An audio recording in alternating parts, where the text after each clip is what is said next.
Hello and welcome to the GSMC Chip Shot Football Podcast, brought to you by the GSMC Sports Network. I'm your host, Manny Maradiegue, live today on September the 20th, 2024. I brought the year in here for you guys on today's show, and we're going to be talking a lot of the NFL, obviously, recapping last night's game. A big win for the New York Jets in that one. Aaron Rodgers, the defense, impressing me, and I'm sure a lot of people overall. Then also, Emmitt Smith, the former Dallas Cowboy, talks about the Cowboys' playoff chances already. Are they a playoff caliber team? Emmitt Smith weighs in on that conversation. All of that and more coming up on today's show. Make sure to stick around to the end. And before we jumpstart right into reviewing that game from last night, I have to remind you guys, like I always like to do, if you got a question that you'd like to make during the show, we want to hear about it. Your input is a big part of what makes this show great, and we thrive on your energy and insight. So whether it's a quick comment or a thoughtful question or an opinion you just want to share on the show as well, that's all great. Don't hesitate to drop it. Now, if you want to make it absolutely sure that your message stands out, make sure to use the new Super Chat feature we have available to you guys on all of our live shows. Just click the $ at the bottom of the chat box to send in your Super Chat. This way, it guarantees that your message gets on the air, and it's also a fantastic way to support our channel. We rely on your support to keep bringing you the sports content that you love, and we appreciate every bit of it. So go ahead, let us know what you're thinking, and use that new Super Chat button with any questions, comments, or opinions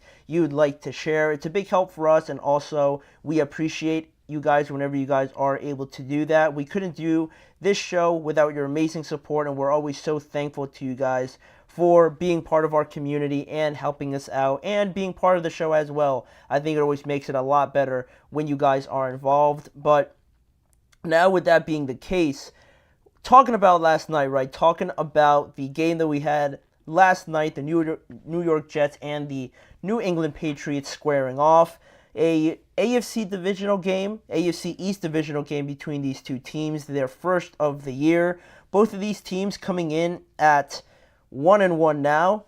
The Patriots coming off of a big win in Week 1, then a crushing loss in Week 2, and the Jets recovering from their Week 1 loss against the 49ers, and then winning on the road again in Week 2, which is great. And now in this one, it was a better step now for the New York Jets, right? It was another step in their progression, right? We saw the loss, then they played it a little bit better, and I think right now, after this game, I think a lot of Jets fans, a lot of people in New York are smiling today throughout the entire day just because of what they saw on the field, right? The Jets handled the Patriots comfortably last night, beating them by a score of 24-3, in large part because of how Aaron Rodgers looked. That's the biggest part of it all. And also, the defense impressed me a lot. The pressure that they were able to put on Jacoby Brissett, handling the running game, taking it completely out of the equation for the Patriots, I thought was huge. And I mentioned Aaron Rodgers, right?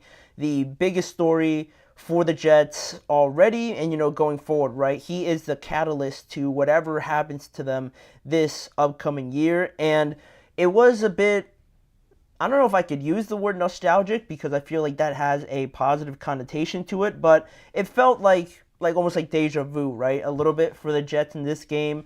Back at MetLife a year ago about, Aaron Rodgers stepped onto this field a couple plays in, then he tears his Achilles, right? Very much a anxious but excited sort of feeling around the stadium. I felt like through the TV while I was watching it. And Rodgers played extremely well. He played very good, connecting a lot with his receivers. He finished 27 of 35 for 281 yards and 2 touchdowns, a 118.9 quarterback rating, which is phenomenal for him, for any quarterback really. And he looked good. He looked good with all of his throws. He did an okay job in Week 1. Then Week 2, improved a little bit more. And I think this week now, like I said before, it was a great culmination of really taking a significant step forward in all of this. A lot of third down conversions that I was very impressed with as well. A lot of situations where the Patriots were right there, right? But then Rodgers escapes, loops around one of the sides and converts third down after third down after third down, and that's a killer. It was agonizing almost as just a neutral fan watching how the Patriots were right there. They almost sacked Rodgers on a couple times. I think they got to him like 2 or 3 times. But there could have been more chances, but he kept just escaping and just completing third downs to Tyler Conklin, which was another pretty big surprise because going into the game, I didn't expect to see his name called a lot, but he was a very reliable option for Aaron Rodgers, and his mobility as well looked very good. Early in the game, I think he escaped like a sack in the first drive or the second drive, and I think he ran for the first down, and I'm just there almost like just cringing a little bit, like anything could go wrong here, but then he slid, took the first down and everything. But that wasn't the only time he did that, right? I was very impressed with how he was able to escape, looked pretty good, made all the throws on the run and everything like that, manipulated the defense. It was all great to see as a neutral fan again, right? I'm just sort of a fan, I guess you could say, of Aaron Rodgers, so it was good to see him out there, good to see him connect with Tyler Conklin. Same thing with Garrett Wilson through the first 3 weeks. Aaron Rodgers actually said that, he mentioned in postgame that defenses are trying to take away Garrett Wilson. That's been their main plan each and every week, which is relatively obvious, right? Because Garrett is probably their best player with Breece Hall, but at least on the offensive side of the ball. But even still, with that being the case, right, knowing that, I thought they did a good job of moving him around. I think the first pass of the game went to Garrett Wilson, so getting him involved early is all great. It's all great for setting up the offense, not building any more issues or pressure on yourself to get him the ball, right? You always have to get the ball into your best player's hands, and doing that early on, it just puts the defense on notice, and I think that's what got other guys going, right? Once you see Garrett catch 1 or 2 early on, everyone's thinking, all right, let's focus up here. Let's not get him going now. So a lot more attention is put on him. That's where you get the Tyler Conklins, right, having a great game. I thought Mike Williams looked pretty good as well, continuing to improve from his ACL injury. 3 receptions for 34 yards isn't game-changing necessarily, but I think, again, I saw him look a bit more comfortable, so that was great to see. The running game for the Jets as well was very refreshing to see as well, because not only is it the Breece Hall show, right? It's not just predominantly dependent on him. It also is the Breece Hall show featuring Braylon Allen, right? For now, I think, until Braylon Allen really gets going a bit more. We saw him in the Tennessee Titans game. I think he scored at least twice in that game. He sort of introduced himself to the rest of these teams in the NFL, at least in my eyes, right? Because I didn't know too much about him. But then this game, he looked very well, running in between the tackles, hard guy to bring down as well.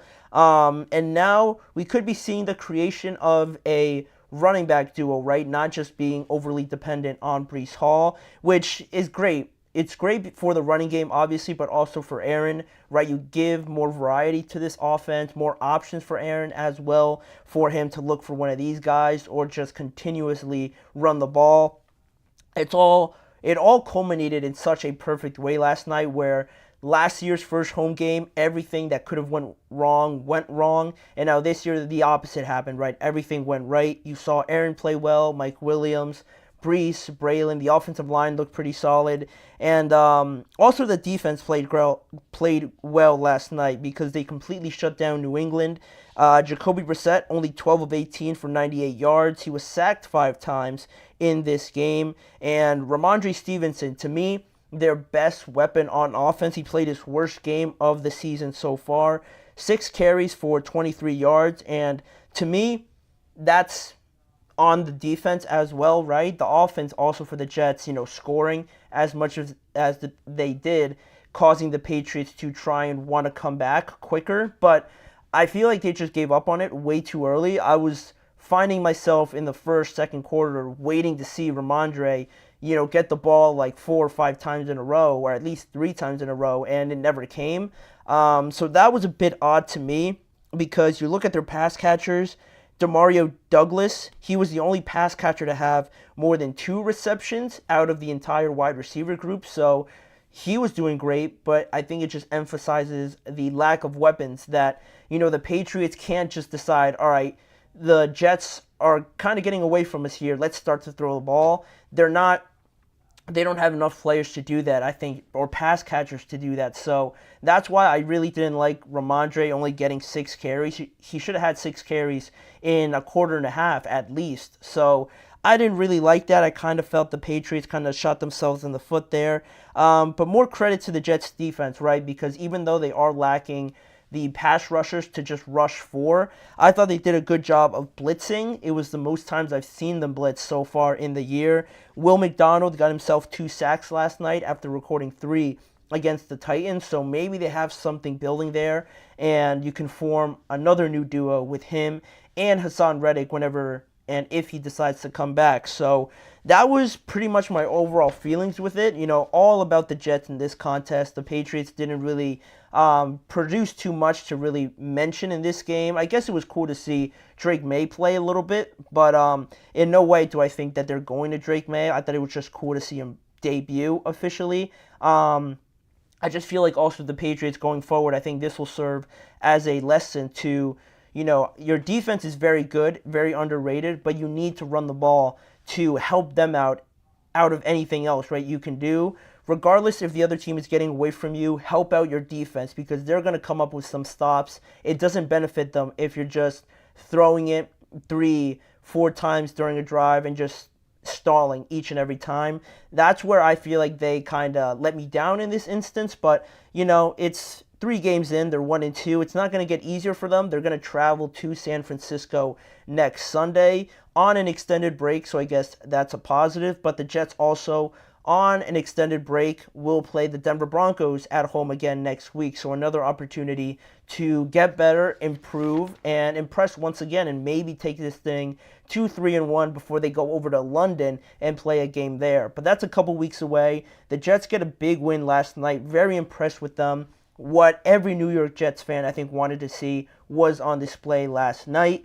But anyway, moving on with the rest of the show. We have a lot more coming up, starting with Emmitt Smith, the legendary former Cowboy, talks about this current Cowboys team and answers the question if he believes if they're a playoff team as of right now, talking about the loss to the Saints and having a pretty honest view on this team right now. I'll share what he said right after this break. You're listening to the GSMC Chip Shot Football Podcast. I feel like I'm losing my mind. Is everybody in the world blind? Please, Lord, give me a sign, a sign. I feel like I'm losing my mind. Is everybody in the world blind? Please, Lord, give me a sign, a sign. I wanna be the greatest. Everybody on the fake shit. I look around and feel like everybody is the fakest. I make this every day and I'm impatient, hoping one day I blow up from the basement. Statement, the top is so vacant. I don't hear shit that I think is amazing. Waiting for my day when I'm playing sold out shows for 1,000 faces. Hey, give me that crown, get in my way and to be put down. It ain't your place, all this my town. If I want that shit, then I'll get it right now. I'm losing it, the noose it fits. I'm losing shit, a stupid myth. You choose to live or choose to dip. You choose to fight or lose your grip and lose a gift. I feel like I'm losing my mind. Is everybody in the world blind? Please, Lord, give me a sign, a sign. I feel like I'm losing my mind. Is everybody in the world blind? Welcome back to the GSMC Chip Shot Football Podcast. We are now on the Cowboys once again, discussing them, but not their upcoming matchup against the Baltimore Ravens. We already kind of gave our picks on that and projections on that. This time, Emmitt Smith, the longtime legendary Cowboy, brought up the Week 2 loss to the New Orleans Saints and also previewing this upcoming game against the Ravens and also not holding back on his former team. I think this was as honest of a response that I could have seen in general out of former players talking about their teams. Not a lot of them speak like Emmitt Smith did in this last interview that he had on the Up and Adams show, and I thought it was worth bringing up because I think it highlights a lot of what I've been saying and just, being brutally honest, I think, and it is something to bring up here to show you guys what he said in a couple of instances in this statement. He said, initially on the Cowboys being a playoff team. He said, "I'm not sure. Last week was just a debacle. It was just a debacle, period. And we didn't then rise up like we should have. And maybe we don't have the talented of a football team, that talented of a football team, to rise up and do what people expect." And then he continued on in this next statement by saying, "We do have a few injuries here and there, but bottom line is next man up. And right now, I feel like some of our players, whether it be on the offensive side of the ball or even on the defensive front, we could be playing with some, what I would call back in the day, playing B and playing C guys." And that's what I've been trying to say, but I haven't been that harsh, I guess I could say, right? Also, he continued on to say that he felt that they just needed to throw more deep passes in the game against the Saints. And one of the things that I found also interesting was that he said that he wasn't concerned with their running game, but instead he was concerned with the team's commitment to continue to run the ball when it might not look as good. He feels like they give up on the running game too early and often. In other words, so it obviously doesn't help when you go down as quickly as you do to the Saints, but you're trying to catch up fast, so you kind of, ignore it. But to stay on this statement that he said, right, mentioning that, I'll go back to the first statement, actually, the first part of that. He said, "The main part to me was, and we didn't then rise up like we should have, and maybe we don't have that talented of a football team to rise up and do what people expect." And, in other words, like I've been saying, they just don't have the personnel really to match up. And, styles make fights. That's what everybody says, right? That's when you get, going back a couple years, right, in the past with the Bills and the Chiefs, two great quarterbacks, two very explosive offenses.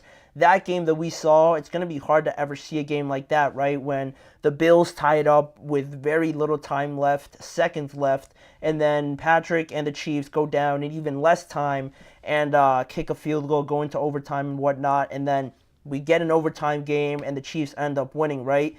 Those sort of styles are very comparable and make for an exciting game, but also when you just don't have the extra weapons, the running game like Emmitt Smith, references as well. The quarterback, is great. Dak is a good quarterback. He's proven it last year. Going up against Derek Carr, you'd think you'd have the advantage there or a favorable matchup, right? If you're going quarterback for quarterback, then you look at the receivers, and you're looking at Chris Olave, CeeDee Lamb, Rashid Shaheed, and then I guess Jalen Tolbert, Brandon Cooks, Ezekiel Elliott as your running back, and then you get an upgrade, not necessarily just as a player for player, but I think in this moment Alvin Kamara is in a better spot than Zeke. So when you have that level of, I think, sort of similarity, you got to look to other places, right, to try and find an advantage, and that's where I think the play calling, the scheming, and matching up with some of these teams, right? Because the Saints, the play calling from Clint Kubiak, I think, is a huge thing. Everyone's talking about it now. Clint's name doesn't escape that many people when they bring up the Saints. It's probably one of the first names they bring up, really, when they're mentioning what the success is behind this Saints team. So I think that's where you got to find some differences. If not the players, you're just going to have the scheme, the game planning, and just have an overall idea of who you are and what you want to do in that game. And I still think the Cowboys don't really know what that is. I feel like they want to run the ball sort of efficiently, but this is where I started thinking about what Emmitt Smith said and not being concerned about the overall running game, but being committed to still running the ball when you're down 2 scores or when you're down 10 points or something like that. I started thinking about the fact that if you're sort of questioning the commitment to continue to run the ball, to me, one of the first things I think of is it has to do almost with your belief in your running game, right? Do you feel good about who you have at the running back position? Do you feel confident in your running game to continue to do it relentlessly through most of the game? It's not whether a question of, Zeke, Rico Dowdle, they're professional football players, right? They can execute a running game very good, very average, the bare minimum, right? It's not like they're pedestrian or amateur level, right? They're good NFL players, right? But still, the commitment or the belief to execute it at a high level, it makes me believe that maybe the coaches, maybe Mike McCarthy, don't really believe in it or don't really believe in the players or the scheme that they're running overall to continue to run it, right? It's almost like they're trying to find an excuse to try and get away from it, right? To try and throw a little bit more. They don't really feel comfortable running their offense mainly through the running game. And going back to yesterday, when we brought up the entire discussion about cover 2 and the low scoring in the NFL right now, that's what all the good teams are doing now, right? They're basing everything on the stretch. You have a massive cutback lane to your right or to your left, the opposite way of where you're running, or you find the edge because you beat all the defenders to that side, and then off of that, that's when the passing game opens. And like I said before, the personnel is one thing. I feel like the Cowboys don't match up well with some of the better teams, the elite teams in the NFL right now, but when you're trying to find the differences in trying to create an advantage somewhere, that's when the game planning, that's when things like that pop up, and that way you can sort of group it in with the personnel that the Cowboys, again, just don't match up in that area, right? Whether it be the game planning on defense to kind of combat the stretch running plays, the Clint Kubiak, the Kyle Shanahan sort of offenses, right? If you don't have the personnel to match up with that, right, the defensive linemen to stay in their gaps or the linebackers to be disciplined enough to not over pursue or just kind of stay patient and really read where the offensive line is going, then you get games like you do against the Saints, right? And that's where I'm starting to try and take this thing to what Emmitt Smith is trying to get at. And he also mentioned it also a little bit later on, alluding to the fact that they are playing the Ravens, obviously, this week. He said, we're going to have to get our pride back, but I think the Saints came in and took something from us, and now we're going to have to fight like hell to get it back. And, of course, now looking forward, right, you want to try to forget about the Saints game.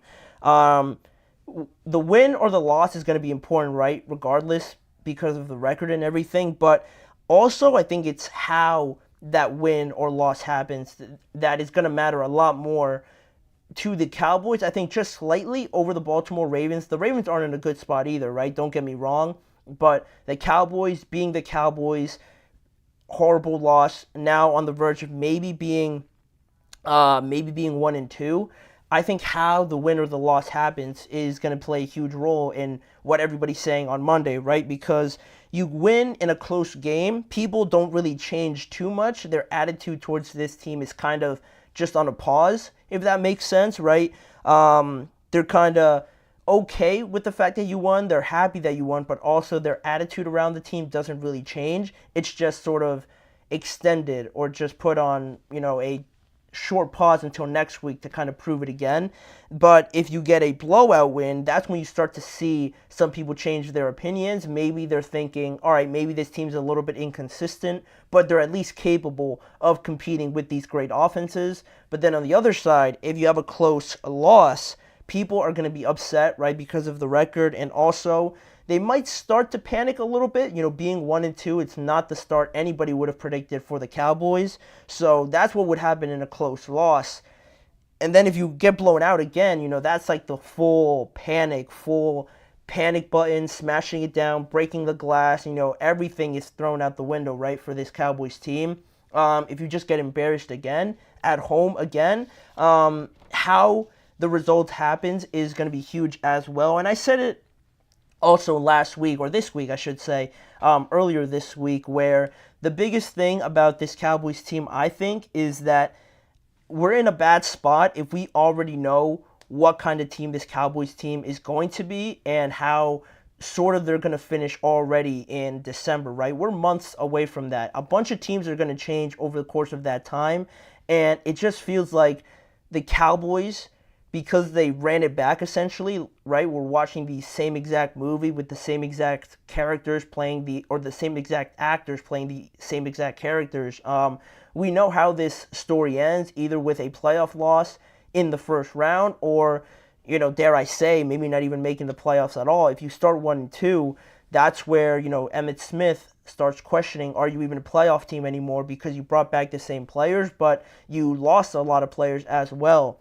That to me is the worst part of this. So early on, you're already trying to prove that you're a playoff team, right? And that's for November, December a little bit, right? When you're kind of back against the wall, if you find yourself in that position, you're trying to prove yourself, trying to fight for a playoff spot, that's when really people start to evaluate you in that regard, right? But I feel like the Cowboys are in that situation already right now where they're trying to prove themselves to everybody already, and we've only played 2 games, right? They're trying to prove what this offseason, what their decisions that they made are, whether right or wrong, and I think a lot of people are starting to lean in the wrong category, right?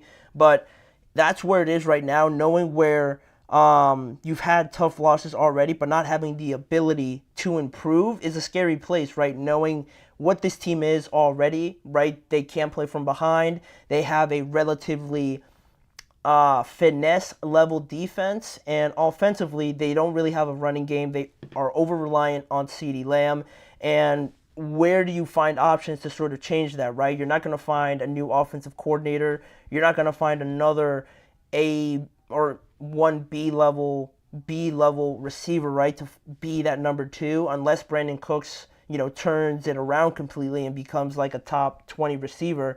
It's hard to find alternate options to this team right now, and it is a scary situation just staying the same, right?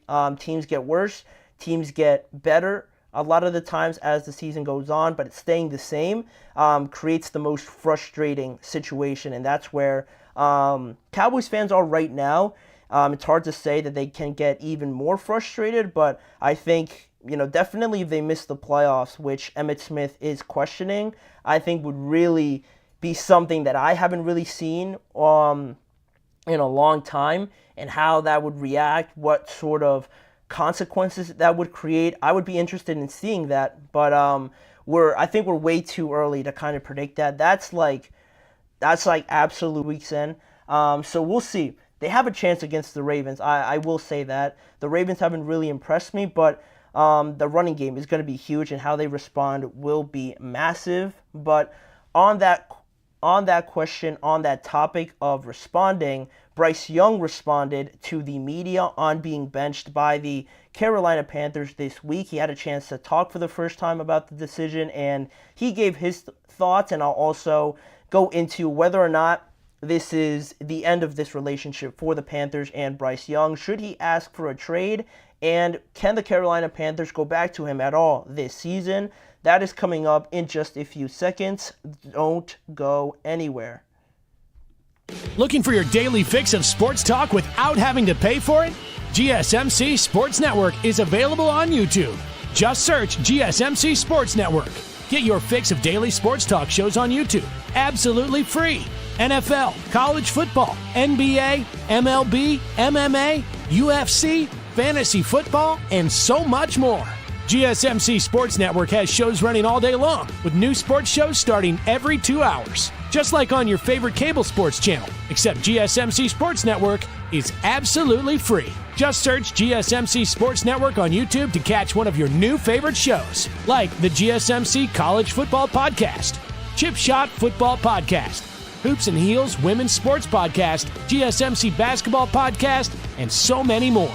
Check it out for yourself. GSMC Sports Network, now available on YouTube absolutely free. Search GSMC Sports Network on YouTube right now.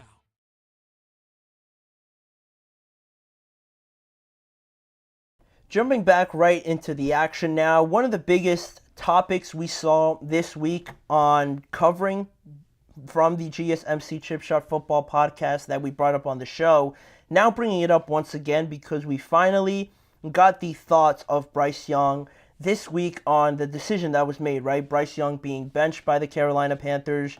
A surprise, I think, for a few people, definitely for myself, because I think I saw a report somewhere that said that Bryce Young is now the earliest benched quarterback that was picked number 1 overall, lasting only about 16 or 14 games or something like that. So I definitely wouldn't have expected it to be him. I felt like they would have just given him more of an opportunity to try and get better. It wasn't looking great at all, obviously, admittedly. The plays weren't working. He wasn't playing great himself either, but I don't know. I felt like it wasn't going to happen after 2 weeks, but that's just me.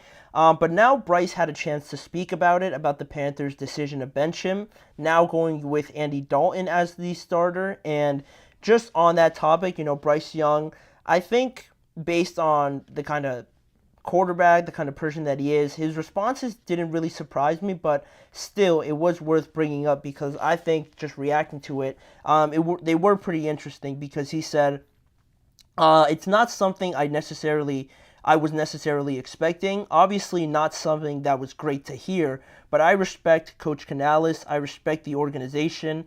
They made the decision. Right now, that's the situation that it is. I have to do everything to help the team whatever way I can. And after the decision, he's being very respectful of it, obviously. But afterwards, a lot of people came out on social media to kind of rally around Bryce Young. You had LeBron even coming out and saying something. Chuba Hubbard, Adam Thielen, his teammates as well, stepped up and spoke about, their level of confidence in him and still being supportive of him, knowing that he's going to get over this, right? But kind of deflecting the blame a little bit, at least the way that LeBron put it in his statement. He said that this wasn't on you. And that's how I feel about it. I think that's how a lot of people kind of took the news. Baker Mayfield talked about it and relating it back to his situation with the Browns, the Panthers, and not really the Rams, but, those two situations in particular, saying that he's just really essentially not given an opportunity to succeed. That's basically how I felt. And, he referenced how now, after however many years Baker's been in the league, now he finally feels comfortable in this situation, and it's showing in the way that he's performing. So he also supportive of Bryce Young, saying that this is nowhere near the end for him. He's going to figure it out. But even through all of that, which I feel like is the right mindset to have on this situation, Bryce Young still kind of put the blame on himself pretty much. And I think, again, it goes with the kind of person that he is. He said, at the end of the day, we had a ton of drives, a ton of games that I didn't do enough during that. I look in the mirror and I take accountability for that. For the most part, every snap hit my hands, and I didn't do enough with it at the end of the day, which is true, right? By the position, by fact, by the position, obviously, of quarterback, it is true, right? A lot of how the game goes is dictated on how he plays. But again, you acknowledge that Bryce is being honest there and is being truthful in that sense, right? By keeping it, in terms of blaming himself, acknowledging that he hasn't been great necessarily, just from an individual standpoint. Maybe I haven't watched many Panthers games, obviously, but also watching, maybe you see some plays he made the wrong read. I know he's made a couple bad throws in there as well, but I find it hard within myself to kind of just say that, it's his second year, he should be hitting all throws, right? Especially when last year you had probably a whole different offensive system that you ran, a ton of different coaches and personnel in there each and every day, telling you one thing one year, in your first year, you still trying to figure out what it is to be in the NFL, and then the second year, once you kind of have an understanding of the personal side of everything, then it switches up completely during your work life, and you have another head coach, you have another group of advisors, another group of coaches that are telling you a whole different lesson now. And it's tough. I can't really expect them to hit every throw or understand every concept or know what to audible out of, what kind of looks work versus this defense or this other defense. I can't expect him to know all of that just in his second year, just because it is his second year. It's not the same group of guys, helping him out. They might have brought a couple more people, that's a start with offensive linemen and Deontay Johnson and these guys, but like I said, it's only the start of it. It's not the finished picture whatsoever. This team was still going to struggle, but I don't think they really handled it adequately in this situation. It just feels like a panicked decision overall to me. because you acknowledge what Bryce is saying, but also I feel like they themselves, like I said, haven't really done everything possible to make it happen for him. For example, like the first 2 games, the Panthers ran the ball 38 times in that game. And again, it goes with the ebbs and flows, obviously, of you're down like 20 points or like 15 points. You're not going to run the ball that often, right? That makes sense. But still, you look at how many times their opponents have run the ball.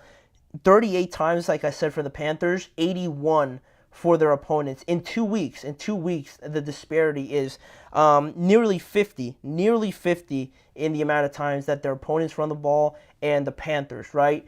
I understand that if it's not working, it almost feels crazy to just keep trying and get stuffed or keep trying and lose like 2 yards, which is reasonable, right? But still, like I said with Caleb Williams, it's almost bigger than just the game, right? You're going to struggle. You might not be one of the best teams, certainly for the Panthers, but it's bigger because you have, the guy, the presumable guy for your franchise, right? You drafted him first overall.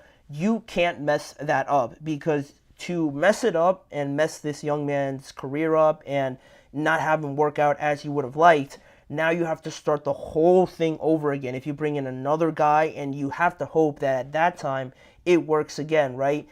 And through the years, right, of trying it over again a couple times, you're still one of the worst teams in the NFL, and that just can't happen for an organization, right? You have to try and find some success, but you can't if you just keep restarting this entire thing, right? That's where running the ball is more big picture, right? You got to try and protect this young player at some point somehow by running it a couple times, and maybe it works some games. More often than not, it might not, but still, you don't have guys in his face. You don't have guys tackling him or sacking him close to 5 to 6 times each game. And that way, his decisions get rushed. He feels rushed. He gets a little bit antsy. He puts his head down to just try and run away instead of, keeping his head up, looking for options and diagnosing what he sees. He's not learning at that point, right? He's just kind of reacting, and that's the last thing you want, right? You want to get better. You want to see this quarterback get better, and it's not working out like that. That's why it's more on the organization, right? Adam Thielen kind of shared those thoughts and said that it's on everyone, right? It's not just Bryce, knowing the fact that he hasn't played great either, but to me, it's just mostly on that. The pressure to kind of relieve it off of Bryce hasn't been done efficiently enough by the Panthers, right, if that makes sense, by running it or doing more in the offseason to find ways to help him out and be successful. And you can kind of look at it, I was also thinking about this before, of a way like benching him kind of just protects him from everything, right? If it's not going great and you kind of acknowledge the fact that you did a bad job, maybe benching him, you at least prevent him from getting worse, right? But it just doesn't look good because you're admitting the fact that you kind of messed this up, right? That's why, again, to me, it just falls more on the Panthers at this point, kind of knowing that they messed up. And whether or not now you start thinking about it, it was inevitable, that the question would come up, right? Can they go back to Bryce Young now at some point this year, or can it go as far as saying that Bryce should just want to move on to some other team, right? Because he knows that maybe the Panthers just isn't the home for him long term. And to those two questions, I would think that I wouldn't like the Panthers to go back to Bryce, because I am already anticipating that the Panthers are still going to be bad.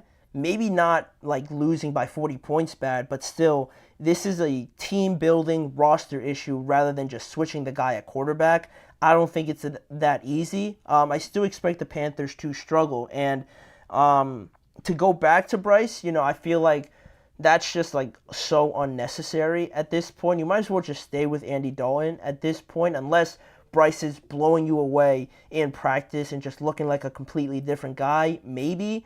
But still, I wouldn't go. He never should have been starting right away. That's how I feel about it. Like, Drake May still was on the bench. I feel like Bryce should have been doing the same thing.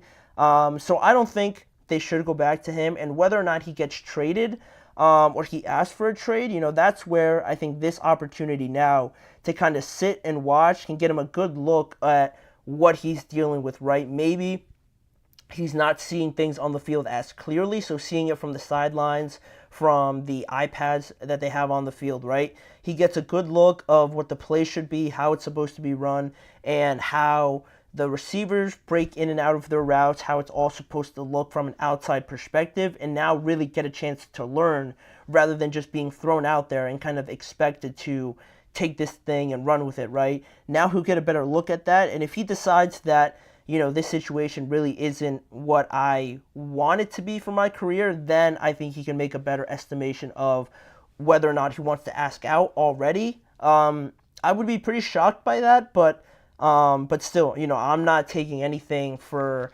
granted in a sense. I think anything could happen now. I didn't think he would be benched, and he was. So going forward, I don't think I'd be too surprised with whatever happens next with this Panthers organization and Bryce as a player. But again, very unfortunate to see Bryce be benched already, but in no way am I thinking that, he's done or he's a bust or anything like that. I really have to see him somewhere where I think most people can understand that it is a good situation for him to grow, and the Panthers haven't been that for him thus far. So that is where the Bryce situation is right now. What he had to say about it as well, I thought was pretty interesting.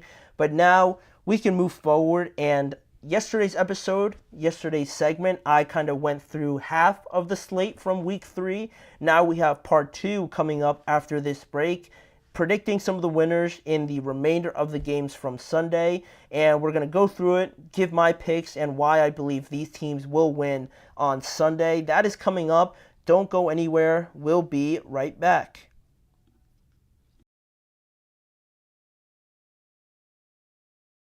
For the best and latest podcasts available anywhere, go to the podcast app on your cell phone and type in GSMC. To access free content-rich podcasts on health and wellness, book reviews, sports, entertainment, relationships, social media, movies, technology, finance, and even weird news. Subscribe and download the GSMC Podcast Network's family of shows, available everywhere podcasts are found.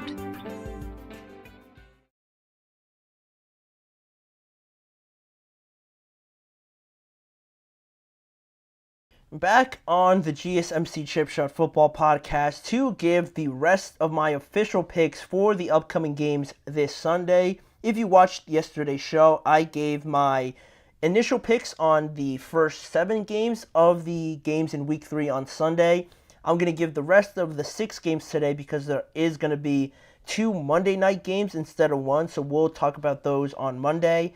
But in this segment, we're going to look at the 6 games that we have here that I didn't touch on yesterday, and we're going to give our thoughts on it, right? I have them here on the screen. These are the matchups still on Sunday that I didn't get to. So starting with the first one in the top left-hand corner of your screen, looking at the Carolina Panthers traveling to the Las Vegas Raiders. We just finished talking about Bryce Young. This will be Andy Dalton's first start in 2024. Bryce Young was obviously benched after an 0-2 start, so now I think Las Vegas got a huge win in their Week 2 matchup against the Ravens, and now to find this situation where, Bryce wasn't playing that great, the Panthers overall aren't a great team, but now to have Andy Dalton come in, a veteran guy, the game plan switches up, obviously, but I feel like I said in the Bryce segment, that the team makeup, the overall build of this roster, I think it's too much to overcome for just changing the quarterback. I think a lot has to be put into this roster. So the Raiders impressed me last week, winning in Baltimore of all places, right? Being down 10 points with 10 minutes left and still coming back and winning that game in large part because of their defense, because of Max Crosby and Gardner Minshew connecting with Brock Bowers and Devontae Adams was a great sign for Raiders Nation. So I think that could continue in this week, seeing how Brock Bowers is involved again, Devontae Adams as well, against a relatively weak secondary and just defense overall. I think they've given up close to 70 or 80 points on the year already. So this Raiders team is an underrated, sneaky team, right? If they're hitting on offense, this team is very hard to kind of bottle up and just flat out beat. Max Crosby and Christian Wilkins, I think, are going to have a day against Andy Dalton and this offensive line. So that, in combination with building off of the offensive performance from last week, I think is really going to do it for me. Brock Bowers is going to be another big piece to this game. The Raiders are going to win this one and go to 2-1. Then moving down the line to the Miami Dolphins playing at Seattle. Skylar Thompson, another new quarterback that we have, another backup quarterback starting. He will get his first start, obviously replacing Tua Tagovailoa as he recovers from another concussion that he suffered. And it's not good. Not good if, Skylar Thompson comes in and he sort of, I don't want to say plays like a backup, but that's essentially what it is, right? I just don't like saying it directly. But still, right, it's hard to continue the offense, right? For as much as you implement the same things and Skylar Thompson is in all the meetings and everything like that, the talent, level that could drop going from Tua to Skylar and not potentially being as convincing on the field, I think is going to be pretty worrying for me if I'm a Dolphins fan, right? Even if you have Tyreek and Jalen Waddle, obviously,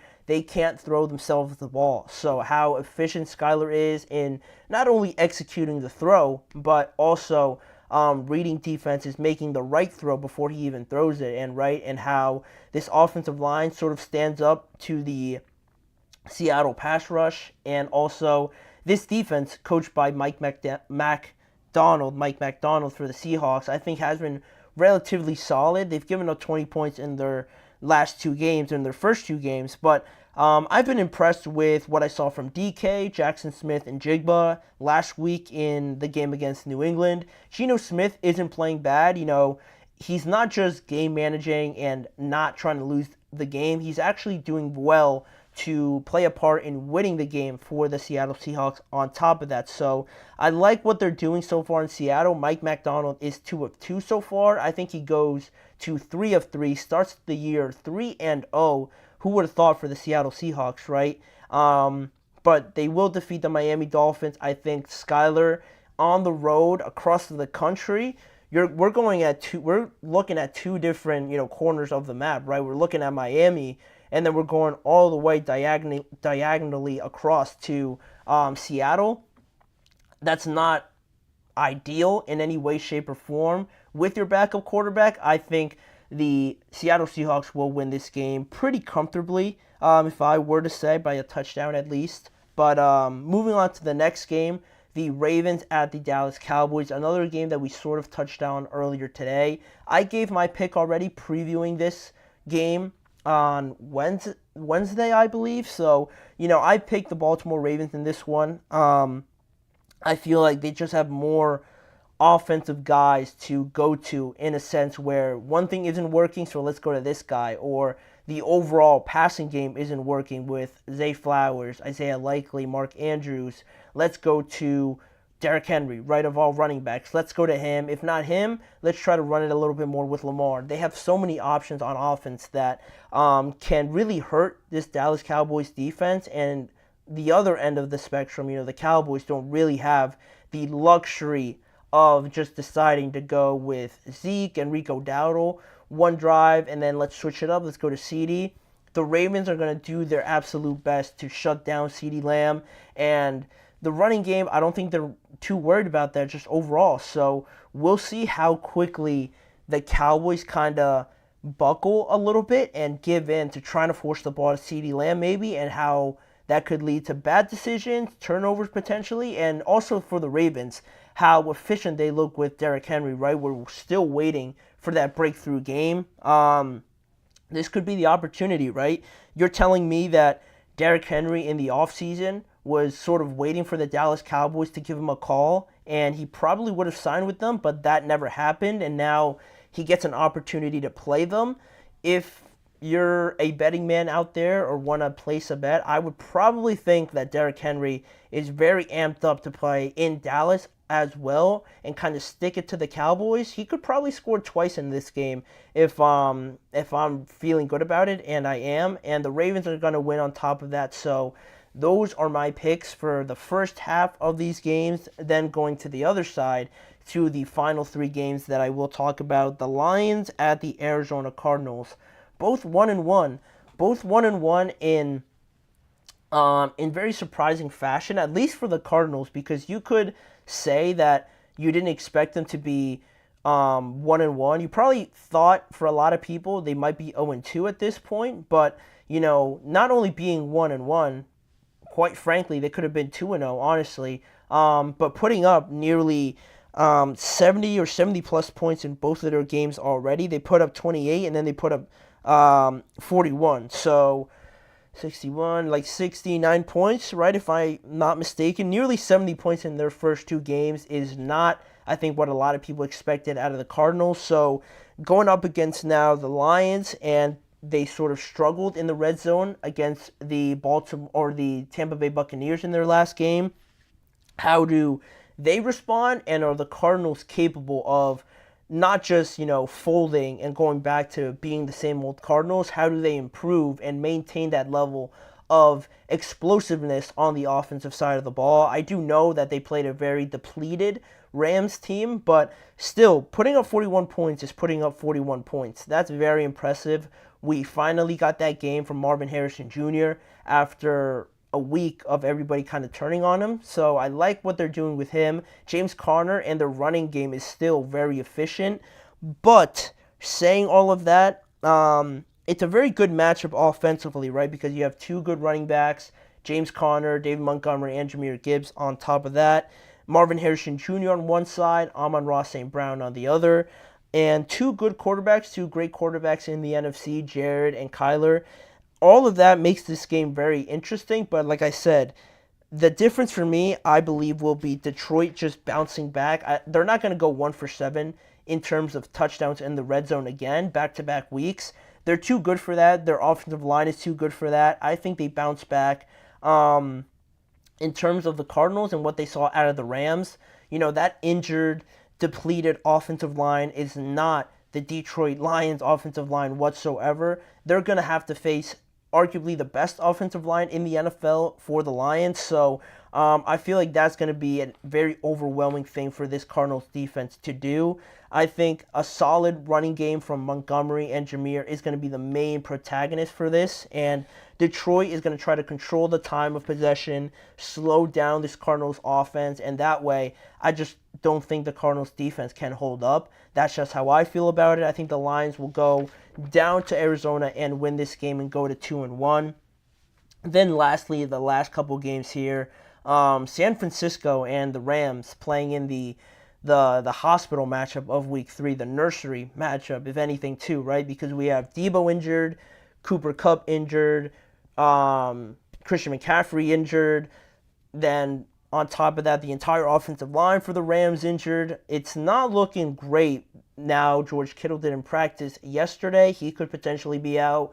Charvarius Ward also didn't practice. This is a mess for both of these teams, but one team is 1-1 and one team, unfortunately, is 0-2, and I think the Rams are going to go to 0-3, unfortunately, because I think it's too much for them to overcome. San Francisco still has a boatload of talent everywhere. Their offensive line is great. Brock is very good, obviously still playing there. Brandon Ayuk got paid like a top receiver. Now he has a chance to go out there and prove it. Same thing for Brock, low-key in this matchup, right? Everybody says he's just a quarterback not trying to lose on an all-star level team. Now that those guys are injured, we'll get to see a good look of what kind of quarterback I think Brock will be, which will be interesting. And I think he's going to have enough. I think San Francisco is going to win it in Los Angeles as well.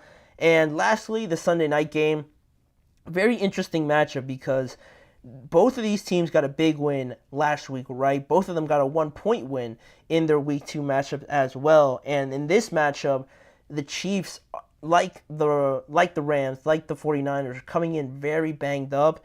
They most likely lost Hollywood Brown for the entire regular season. Now it's believed that Isaiah Pacheco could miss the entire regular season.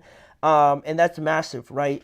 For as good as Patrick is, as good as Xavier Worthy has looked, I worry that Travis, isn't quite himself yet. I feel like he's going to turn that corner, but I don't like the losses on the side of the Chiefs. Atlanta runs the ball very well. Kirk is looking like himself again as well. And to not have a top-level running back to kind of combat the other team's top-level running back and top-level running game, I think it's going to be hard to kind of just out-throw them, because the Atlanta Falcons defense has shown to be very capable of stopping you. Good pass rush also from Matthew Judon. You have those two safeties back there lurking around everywhere, keeping everything in front of them. I think I might go with the Falcons in this one to seriously upset the Chiefs, even though it's in Atlanta. At the beginning of the season, you probably would have picked the Chiefs, and I probably would have picked the Chiefs, but Isaiah Pacheco being out, Hollywood Brown being out, I think it's too much for this Chiefs team, especially against the Falcons, kind of proving to everyone last week that they're starting to roll a little bit here. They got the ball rolling now with Kirk. I expect them to be better. Drake London, Kyle Pitts, maybe they start trying to use him. I don't know. It's just a suggestion. If they could get him going, Bijan's going to do his thing. I think it's too much for this Chiefs offense to overcome. The Chiefs go to 2-1. The Falcons go to 2-1 as well, winning this game in Atlanta. And that does it for all the picks from me in week 3. I'm just now realizing that still says week 2. That's on me. But the games are accurate, right? Those are all my picks. Let me know what you guys think about them, and share your guys' picks as well in the comments section of the videos. But now we're going to move on to the last segment of today's show. Just a last-minute injury update on some of the biggest names, some of the biggest injuries to keep an eye on before Week 3 starts. The rest of it on Sunday, going through Justin Jefferson, Joe Mixon, George Kittle, and Trevarius Ward as a couple of injury updates to close out today's show. Stay tuned for that. We'll be right back.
Thank you for joining me here on the last segment of today's show. Just a quick injury update to remind you guys of anything to keep an eye on heading into, the weekend now. If you have any fantasy leagues going on or something, the potential risk sort of some of these players maybe not being in your lineup, just because we are dealing with some injuries to some of the guys that are definitely rostered on some of your guys' team in fantasy. Starting off with some of the biggest news, like the title shows you, the 49ers and how they're dealing with their injuries, right? Tight end George Kittle, he appeared on their injury report yesterday due to some hamstring tightness.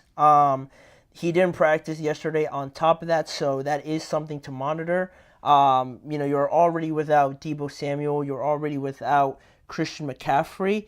I haven't seen anything else about the limitations on George Kittle as of right now. I will continue to check, but, George Kittle is obviously one of their best players. He does so much for them in the run game, the passing game on top of it, so keeping an eye on him and how that hamstring sort of works itself out. The hamstring, calves, things like that are very nagging and very annoying, honestly, it seems like, to kind of get rid of. So that will be something to watch as the weekend goes on and see how he hopefully gets better over the next couple of days. Then also, still with the 49ers, Charvarius Ward as well, who also didn't practice yesterday because of a hamstring and knee issues, is sort of 50-50, I would say, to playing or not playing this upcoming weekend. And, it is going to be a bigger game, right? Going up against the Rams. It's basically like coming down to who is the healthier team, just honestly at this point, right? Because you look at all the injuries the Rams are dealing with and the 49ers, still very good, very talented, but it comes to a point still where, like, this is kind of crazy now that the George, Debo, and all these guys are getting injured, right? So having an advantage anywhere that you can is going to be a decider in that one. Charvarius Ward, obviously their top corner, trying to go out there and put on a defensive performance, a dominant defensive performance on the Rams that don't have Cooper Kupp or don't have Puka Nacua, right? So having such an advantage there is going to be huge, but we'll see how those guys go. I'm sure it's going to be a Sunday decision if I were to guess, but elsewhere on a positive note for the 49ers, their safety, one of their starting safeties definitely is expected to make his debut this season. Talanoa Hufanga, who tore his ACL last year and missed the entire year, obviously, has been going through a gauntlet of trying to recover over the last year, basically, and he is finally ready to go. They feel good about him. He's going to make his season debut in the game against the Rams, so that's a great sign for their defense. Now pretty much only missing Drake Greenlaw as the only last addition to this team before they're complete again. So that's going to be huge. Looking forward to that. He's one of the underrated safeties, I think. I was very impressed with some of the games and how big of an impact he made for the 49ers. So good to see him back. But elsewhere now, getting off of the 49ers now finally, we look at T. Higgins. He's been dealing with a nagging hamstring injury. There it is again, the hamstring. He's been injured for a good portion now of the season, or the first 2 weeks, obviously, but he hasn't practiced since September 5th, so he is kind of trending in a direction now where it's looking more and more optimistic that he could make his debut on Monday, which also makes it a lot better, having that extra day in there. The Bengals will take on the Washington Commanders on Monday. I feel like the Bengals should handle the Commanders relatively without trouble, but if you feel like T. Higgins and he wants to play in this game, Zach Taylor said that he is trending in the right direction.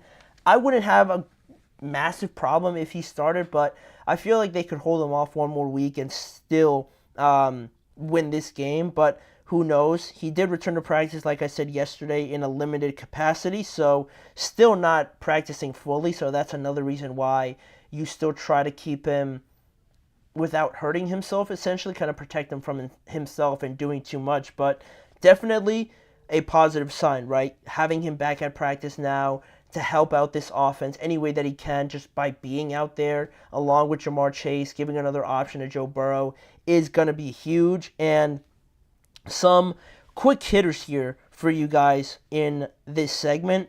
The Eagles starting safety C.J. Gardner-Johnson missed practice as well yesterday with a foot injury. He was not on the injury report on Wednesday, and then it just popped up yesterday. So being on a couple days notice now of playing the game on Sunday, we'll see how that foot goes. I don't know the extent of what it's looking like right now, but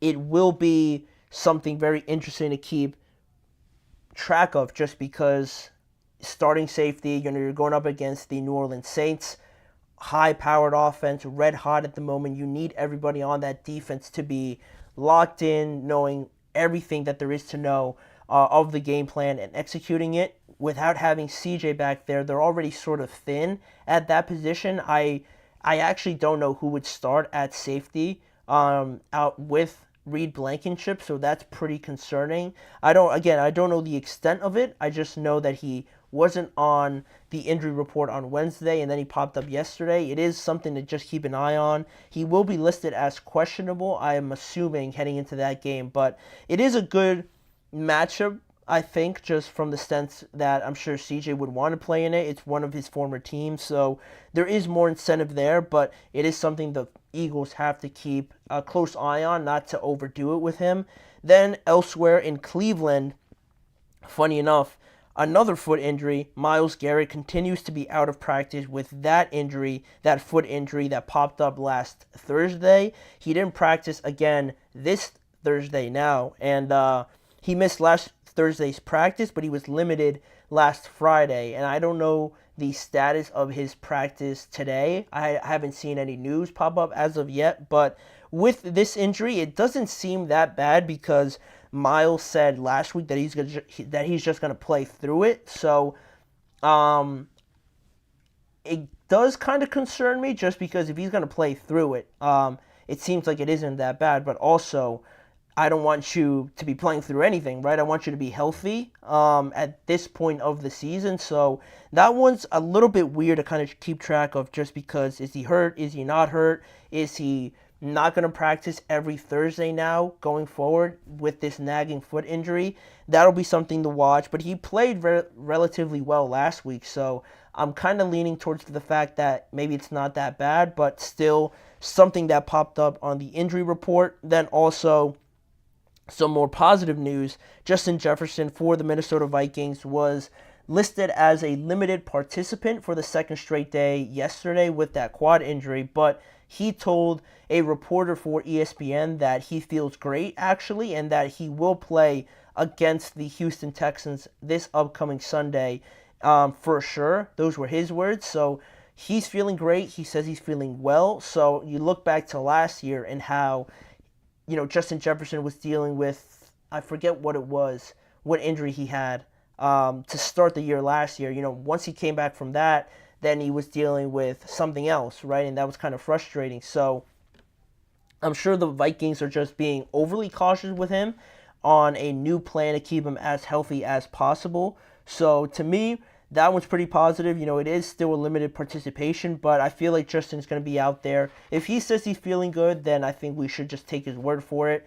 They're going to need him certainly against the Houston Texans and that high-powered offense, which leads me into my next segment now, or my next person I wanted to talk about, next player, Joe Mixon. On the other side of this game for the Houston Texans, missed his second straight day of practice yesterday with that ankle injury he suffered last week against the Chicago Bears on Sunday Night Football. So the chances aren't looking great for Joe Mixon to make it to Sunday. If he missed Wednesday and he missed Thursday on top of that, sure it's not going to be enough days, to kind of have him in there and be 100% that he's going to feel great, look the same out there. So to me, that's going to be closer to the, inactive status at this point. And it's a big one because even if it might seem like they don't necessarily need Joe Mixon, right, because they still have Stephon and Nico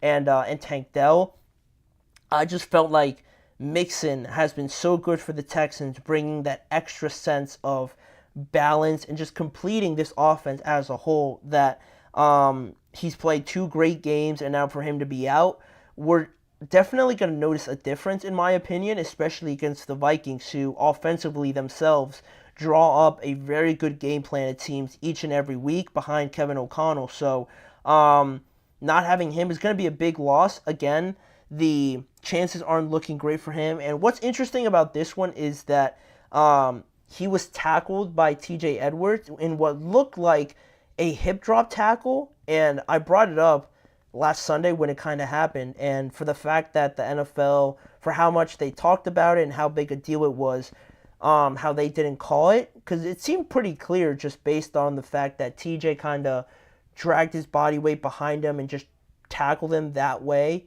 crushing the ankle behind Joe Mixon as well in an awkward fashion. The NFL didn't call it, the officials didn't call it, and it's unfortunate now that we're probably not going to see Joe Mixon, and not have the penalty be called is not great. It's not a good look for the NFL, but that's pretty much the news on Joe Mixon. I don't expect him out there, and like I said, Justin Jefferson, Joe Mixon, George Kittle, some guys that maybe you guys have on fantasy or something like that, or fans of for your respective teams. They might not be out there, or it will be a last-minute decision based on these injury updates, but that will be the last guy we talk about on this segment and for the show, because that's the end of it. Thank you guys for tuning in for this episode of the GSMC Chip Shot Football Podcast. Remember to like, follow, and subscribe to the show as well, on top of following the network on all forms of social media. If you want to see more of this show and more variety in terms of the content that we put out, check out both YouTube channels and see YouTube shorts, individual segment videos on all the topics we cover on the show. And remember to tune in every weekday at 6:30 p.m. Eastern Time with me, your host, Manny Maradiegue, covering all the storylines and headlines around the NFL. Have you guys a great weekend. Go watch some football and join me back here on Monday to talk about everything over the weekend. Back on Monday. I'll see you guys then.